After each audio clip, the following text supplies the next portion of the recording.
Buen día, amigos, hermanos. Le invito en el nombre del Señor a que usted se suscriba. En primer lugar, dele usted a la campanita y las notificaciones llegarán a su lugar. Número 2, que comparte este video con sus amigos, familiares a través de las diferentes redes sociales. También a través del Facebook le invitamos a que usted lo pueda compartir.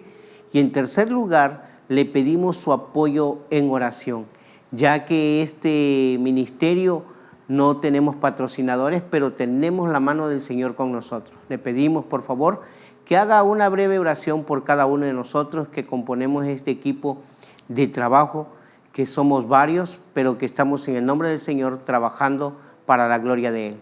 Que Dios le bendiga y esperamos que se suscriba y comparta. Amén.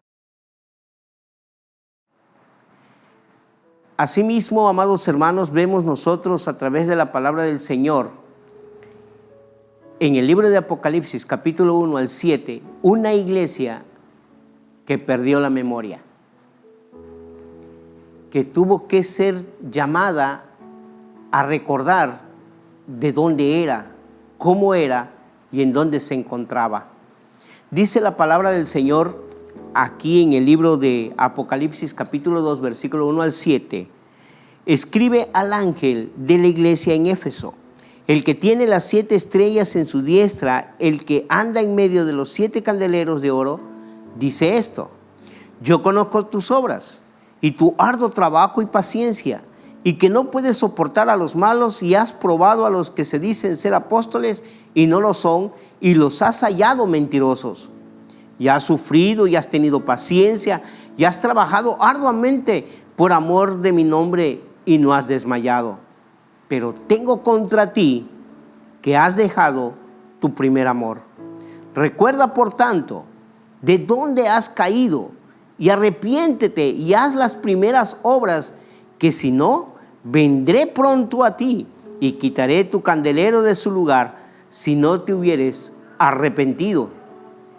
El que tiene oído, oiga lo que el Espíritu dice a las iglesias.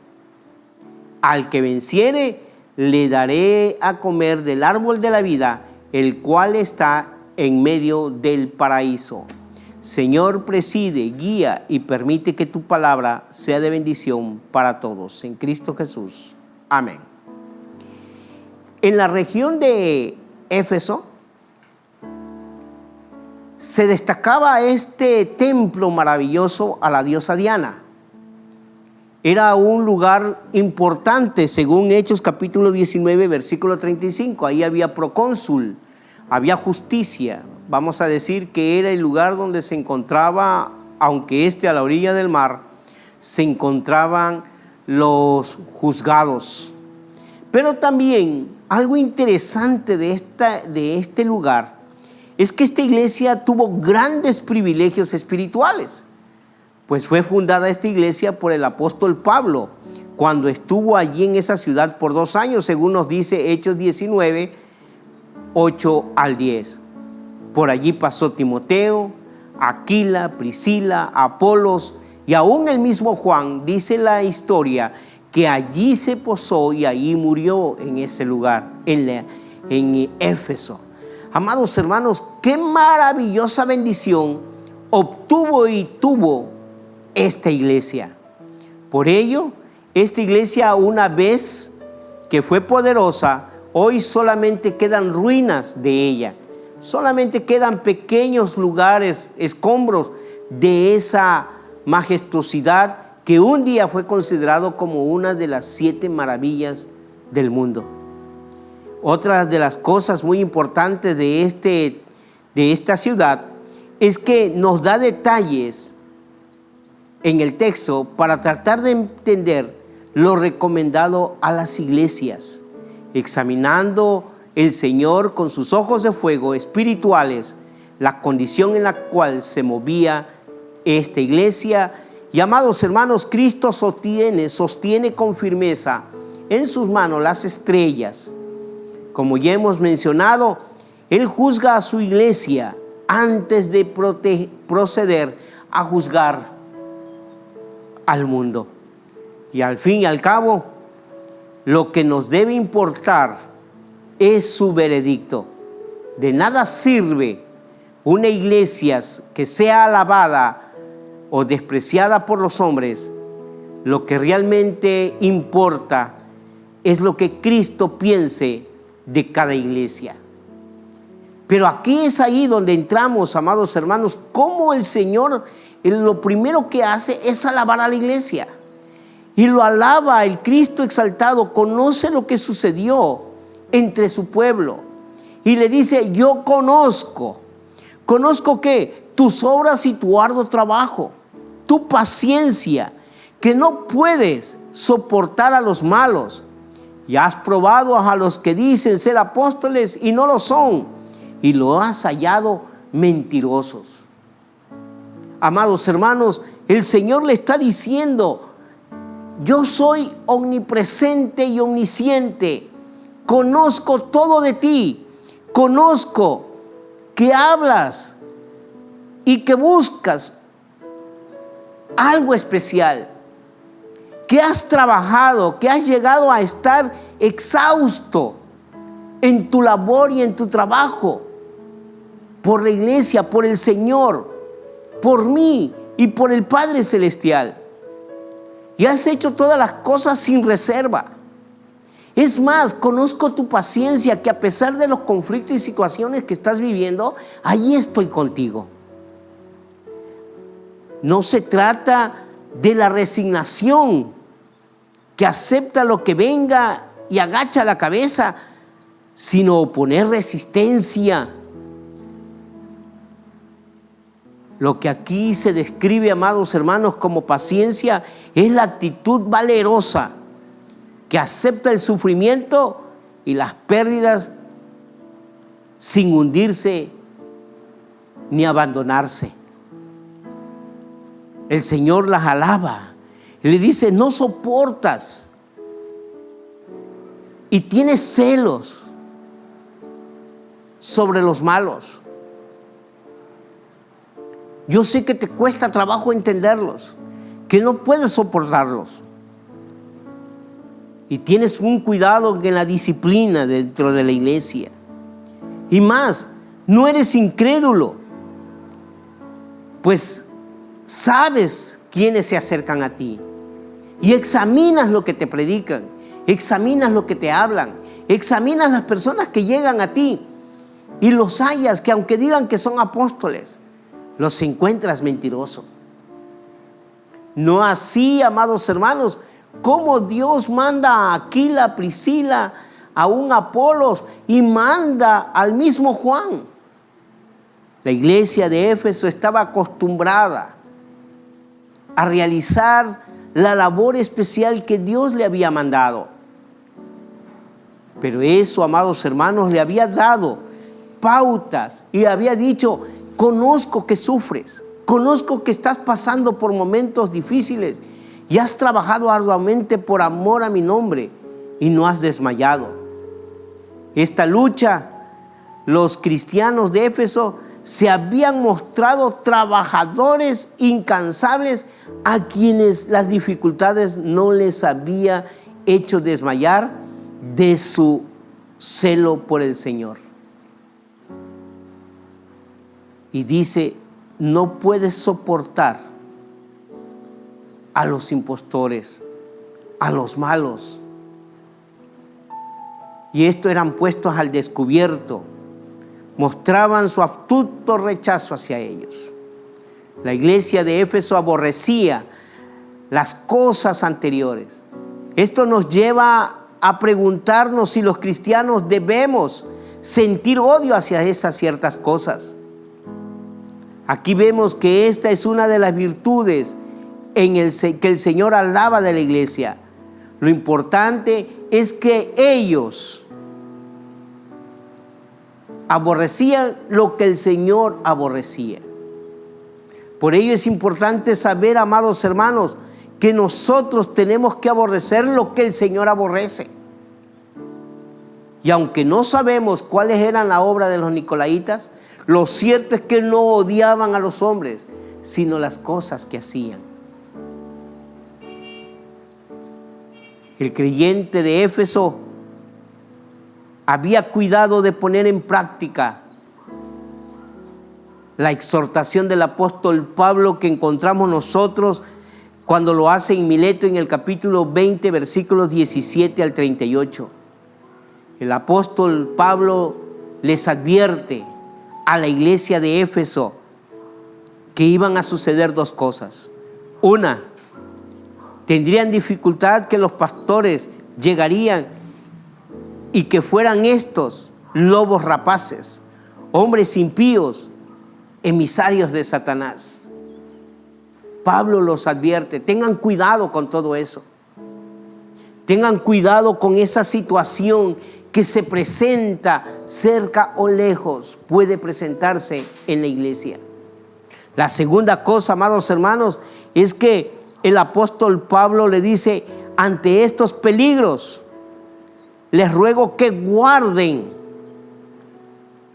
el rebaño que el Señor ha puesto en sus manos. Cuán importantes son estas dos cositas que el apóstol Pablo advierte a la iglesia de Éfeso: los falsos maestros, los lobos rapaces, y cuidar a la iglesia que Dios había puesto en sus manos. Hoy tenemos esa condición nosotros. Tenemos que cuidar a nuestras iglesias, a nuestra familia. Tenemos que cuidar a nuestros hijos, a nuestros jóvenes y aún a nuestros adultos de estas dos pequeñas cosas grandes e importantes, porque el Señor conoce, como Él mismo lo dice, yo conozco tus obras, conozco tu paciencia, conozco todo lo que has hecho, conozco lo que odias, lo que aborreces, pero ten cuidado. Y el Señor, amados hermanos, después de hablarle de esta situación a la iglesia, el Señor entonces busca la manera de enfatizar un cambio en la vida de la iglesia. Pues Él reprende a la iglesia, reprende a los de Éfeso. Todo estaba muy bien, estaban haciendo bien, sin excusas, las cosas que Dios le agradaban, pero había algo que hacían mal. Y eso es, has dejado tu primer amor.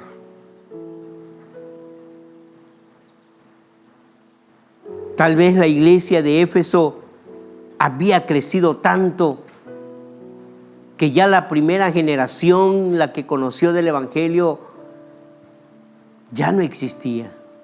Tal vez eran sus hijos, los hijos de los creyentes, que se habían criado en la iglesia y habían llegado a asumir el Evangelio sin tener una experiencia de conversión en sus vidas. Muchas iglesias crecen y pasan generaciones, y a veces los hijos no tienen ese encuentro personal con Jesucristo. Hay personas que dicen, ¿y cómo puede ser todo esto? ¿Cómo puede pasar si el hermano, la hermana eran líderes de la iglesia? Sí, pero el encuentro personal con el Señor es personal. La vida eterna no es hereditaria. Ni el ancianato, ni el diaconado, ni el pastorado es hereditario, es un llamado de Dios. Y es la entrega del hombre a su Dios. Por eso le dice el Señor, está bien lo que has hecho, pero ¿sabes qué? Te has olvidado de tu primer amor. ¿Cuál es ese primer amor?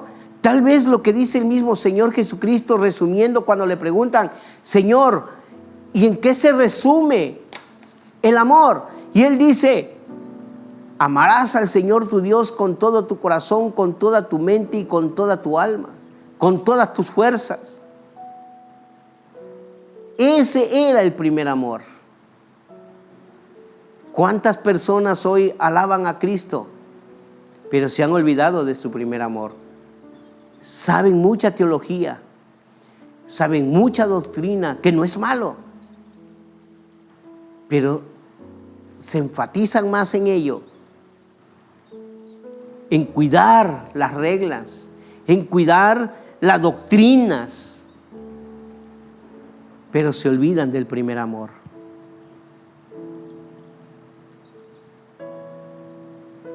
Yo no sé cómo andaban ellos.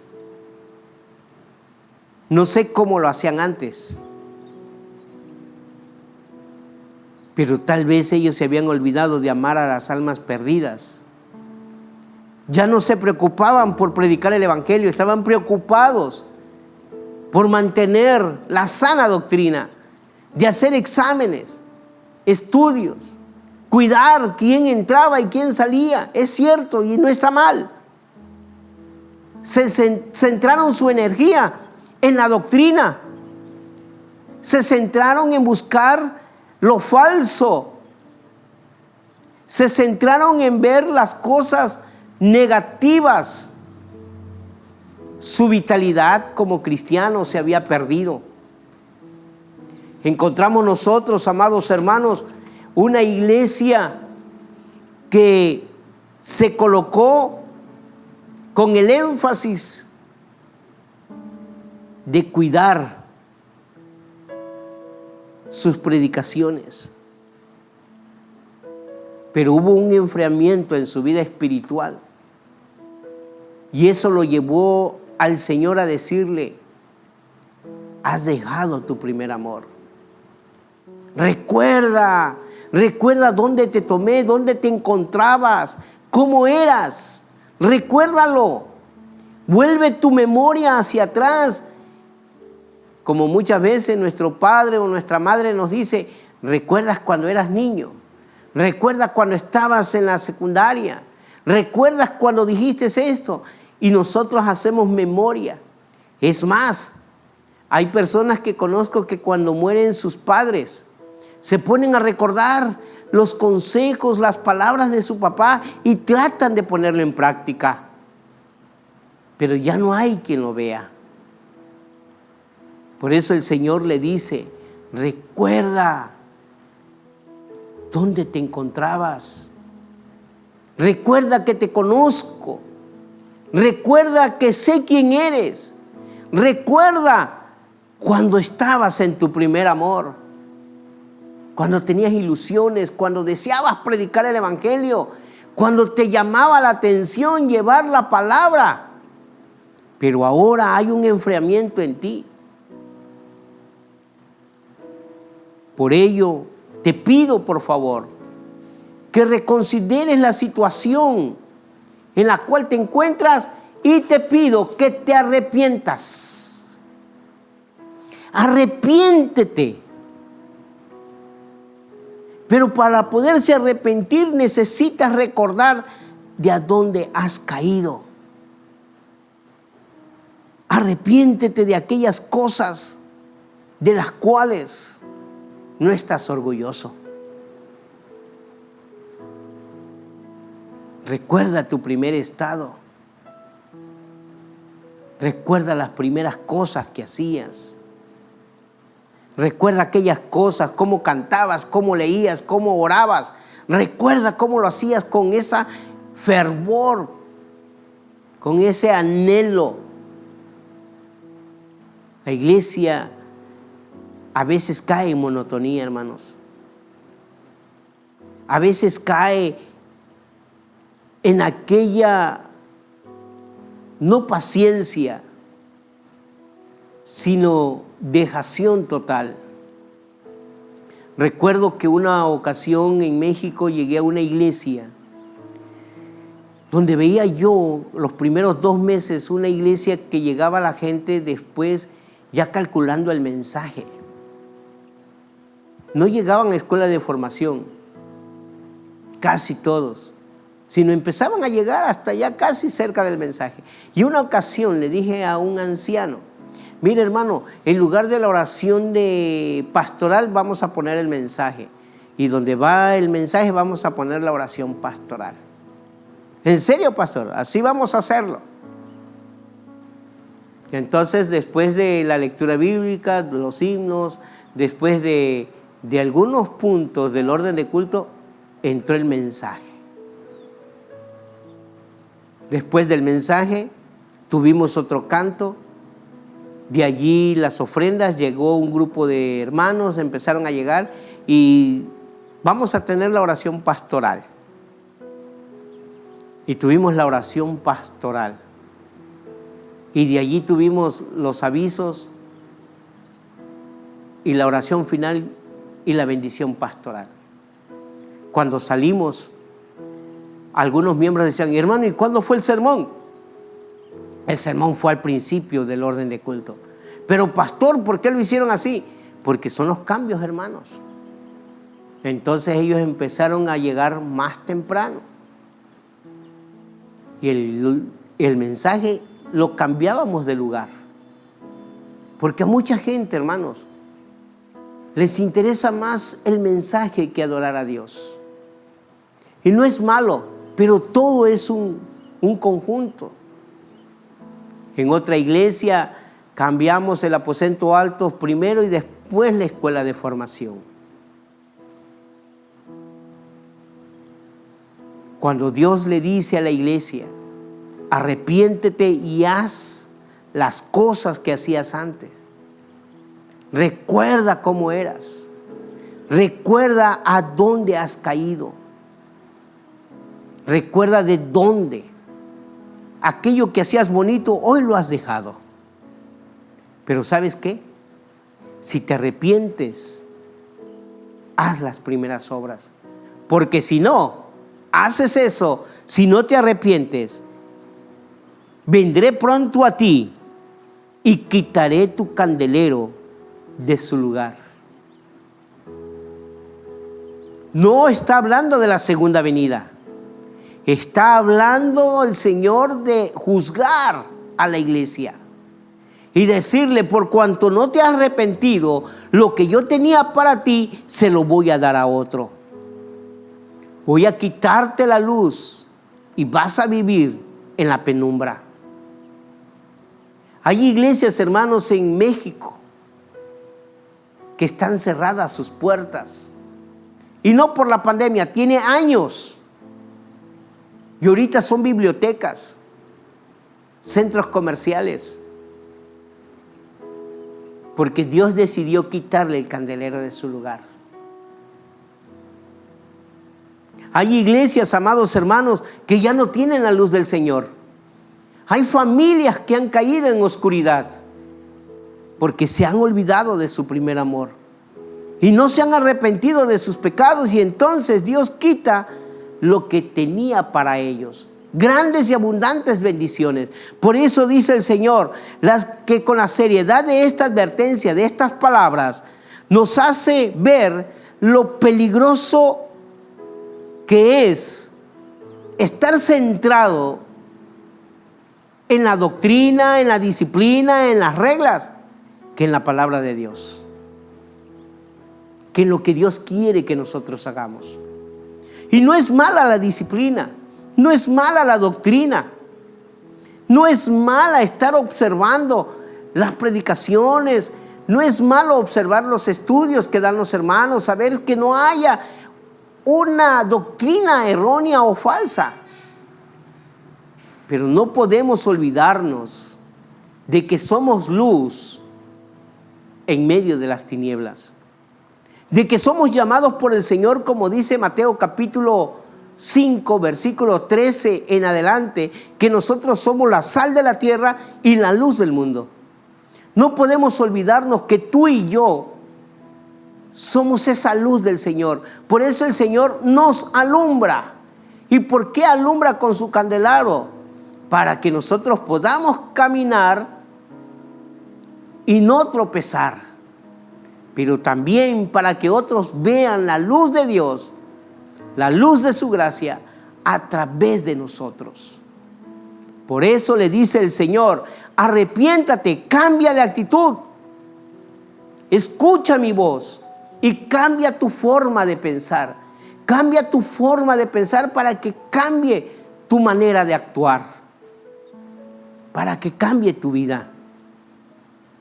La voz del Señor nos llama a escucharlo. El juicio consiste en quitar el candelero de su lugar. Al fin y al cabo, el estado espiritual en que se encontraba la iglesia ya había perdido su capacidad para extender la luz de la verdad a través del evangelio. ¿Cómo nos encontramos nosotros? ¿Será que nosotros necesitamos regresar a nuestro primer amor?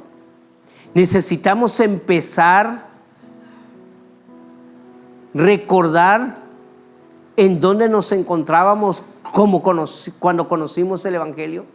¿Será que nosotros necesitamos volver a retomar ese anhelo, ese ahínco, ese deseo por salvar almas para Cristo? Yo te invito en el nombre del Señor, lo que dice el mismo Señor: el que tenga oídos para oír, oiga lo que el Espíritu dice a las iglesias, lo que el Rey de Reyes está diciendo. No lo eches en saco roto. No, como dicen algunos, que no te entre por un oído y te salga por el otro, sino albérgalo en tu corazón como un cambio de actitud en tu vida, para que aquel que tiene las estrellas en sus manos te siga sosteniendo. Para aquel que anda caminando entre los candelabros, al verte diga: buen siervo fiel, sobre poco has sido fiel, sobre mucho te pondré. Entra en el gozo de tu Señor. Es aquel mismo que está diciendo: al que venciere, le daré del árbol de la vida que está en medio del paraíso. Es aquí que nos remonta al Génesis, a ese árbol en el cual Dios tuvo que poner un querubín para no volver a ser tocado. Ese árbol hoy es nuestro Señor Jesucristo, que nos invita a cambiar de actitud, que nos invita a ser diferentes, que nos invita a regresar a nuestro primer amor para gozarnos en su misericordia. Permite el Señor, hermanos, que Él nos conoce. Recordemos que Él nos conoce. Recordemos en dónde estamos. Recordemos que tenemos que arrepentirnos. Recordemos que tenemos que regresar a nuestro primer amor. Y por último, recordemos que Él tiene un premio para nosotros, y ese es comer del árbol de la vida. Que Dios nos bendiga y te bendiga a ti. Amén. Palabra, bendice a tu pueblo. Y si hay algo, Señor, de que arrepentirnos, si hay que volver a nuestro primer amor, prodúcelo en nosotros, Señor. Pues tú conoces nuestros corazones, nuestra vida, nuestro caminar. Conoces si tenemos o no tenemos paciencia. Conoces nuestras obras, aún aquello que está en secreto, como lo que hacemos en público. Danos tu bendición, Señor, y permite que no nada más oigamos, sino que seamos hacedores de tu palabra conforme a tu gracia. En Cristo Jesús. Amén y amén.